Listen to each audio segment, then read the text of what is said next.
எல்லோருக்கும் என்னோட அன்பான வணக்கம். இன்றைக்கி சாந்தி கிச்சனில் என்ன பண்ண போகிறோன்னா கத்திரிக்காய் வத்தல் எப்படி பண்ணலான்னு பார்க்கலாம் வாங்க. அதுக்கு நான் 2 கிலோ கத்திரிக்காய் வாங்கி கட் பண்ணி நல்லா தண்ணியில் போட்டு கழுவி வச்சுருக்கேன். இந்தளவுக்கு கட் பண்ணியிருக்கேன். நான் இந்தளவுக்கு கட் பண்ணியிருக்கேன். நீங்கள் இதோட பெருசாக கட் பண்ணாலும் கட் பண்ணிக்கோங்க, இல்லைன்னா சின்னதாக வேணாலும் பண்ணிக்கோங்க, அது உங்கள் விருப்பம்தான். இப்போ நம்ம இதை வேக வச்சிடலாம்.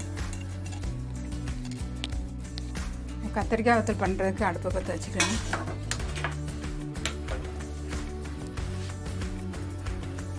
சட்டி வச்சு கொஞ்சம் தண்ணி ஊற்றிருக்கேன். ஒரு 1 லிட்டர் அளவுக்கு தண்ணி ஊற்றிருக்கேன். தண்ணி கொதிச்ச உடனே 1 ஸ்பூன் மஞ்சள்தூள் போட்டிருக்கேன். ஒரு தேவையான அளவு உப்பு போட்டுக்கலாம்.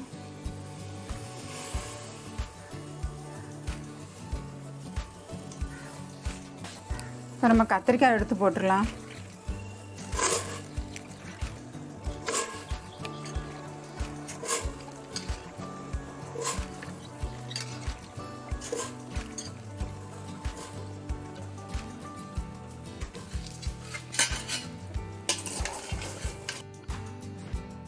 உப்பு மஞ்சளும் நல்லா ஒன்றா சேர்கிற மாதிரி நல்லா கலந்து விட்டுக்கலாம்.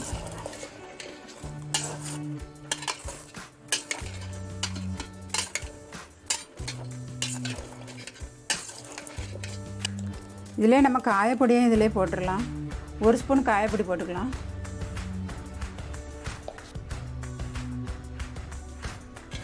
இதை நம்ம ரொம்ப வேக விடக்கூடாது. லைட்டாக அந்த கலர் சேஞ்ச் ஆனால் கூட போதும். இது ரொம்ப வந்துச்சுன்னா தொளி வேறு இது வேறு தனித்தனியாக வந்துடும், ரொம்ப நொசுன்னு ஆயிரும்.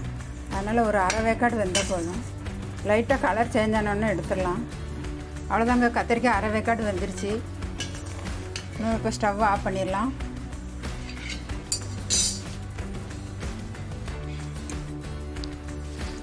இப்போ நம்ம கத்திரிக்காயெலாம் நல்லா தண்ணி இல்லாமல் இருத்துட்டு நம்ம தட்டில் காய வச்சுக்கலாம்.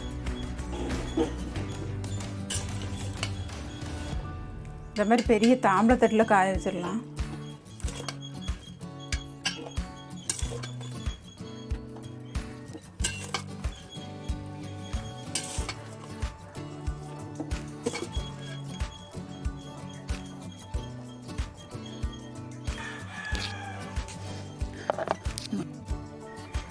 இப்போ நம்ம வெயிலில் வச்சாச்சுங்க.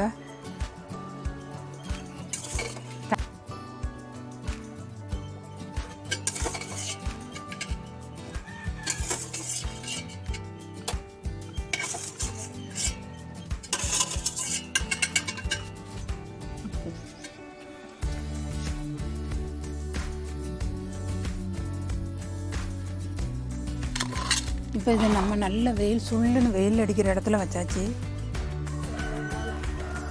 ஒரு 2-3 நாள் நல்லா காயணும்.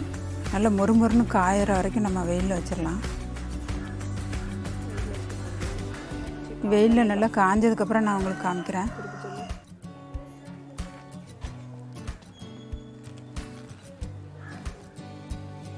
பாருங்கள், 2-3 நாள் வெயிலில் காய வச்சதில் இப்படி நல்லா மொறுமொறுன்னு காஞ்சிச்சு பாருங்கள். இந்த அளவுக்கு மொறுமொறுன்னு நல்லா காய வைக்கணும். நான் இதுலேருந்து கொஞ்சமாக எடுத்து எண்ணெயில் போட்டு பொரித்து காமிக்கிறேன் பாருங்கள். இப்போ ஸ்டவ் ஆன் பண்ணி கடாயை வச்சு பொரிக்க தேவையான எண்ணெய் ஊற்றிருக்கேன். இப்போ நம்ம காஞ்ச கத்திரிக்காய் வத்தல்லேருந்து கொஞ்சமாக எடுத்து அதை பொரிச்சிடலாம். லைட்டாக ப்ரௌனிஸாக வந்தோடனே எடுத்துடலாம். அவ்வளோதாங்க, ப்ரௌனிஸாக வந்துடுச்சு, எடுத்துடலாம். அவ்வளோதாங்க, மொறுமொறு கத்திரிக்காய் வத்தல் சூப்பராக ரெடி ஆகிடுச்சு. இதே மாதிரி நீங்கள் நிறைய செஞ்சு வச்சுக்கிட்டிங்கன்னா 1 வருஷம் வரைக்கும் வச்சுக்கலாம், கெடாமல் இருக்கும். நீங்கள் தேவைப்படும் போது அப்பப்போ கொஞ்சம் கொஞ்சமாக எடுத்து வறுத்துக்கலாம். இது சாம்பார், ரசம், தயிர் சாதம், மோர் சாதம் எல்லாத்துக்குமே சைடிஷாக வச்சு சாப்பிட்லாம். கூட்டு பொரியல் இல்லாத நேரத்தில் இதை மட்டும் கூட வச்சு சாப்பிட்லாம். அப்படி இல்லைன்னா நீங்கள் கூட்டு பொரியல் வச்சாலுமே இதையும் கொஞ்சமாக பொரித்து வச்சு சாப்பிட்டீங்கன்னா கூட 4 வாய் சாப்பிட்லாம். இதே மாதிரி நீங்களும் உங்கள் வீட்டில் செஞ்சு சாப்பிட்டு பார்த்து எப்படி இருக்குன்னு கமெண்ட்டில் சொல்லுங்கள். இந்த வீடியோ பிடிச்சிருந்தால் லைக் பண்ணுங்கள், ஷேர் பண்ணுங்கள், சப்ஸ்கிரைப் பண்ணிடுங்க. கூடவே பெல் பட்டனை கிளிக் பண்ணிடுங்க.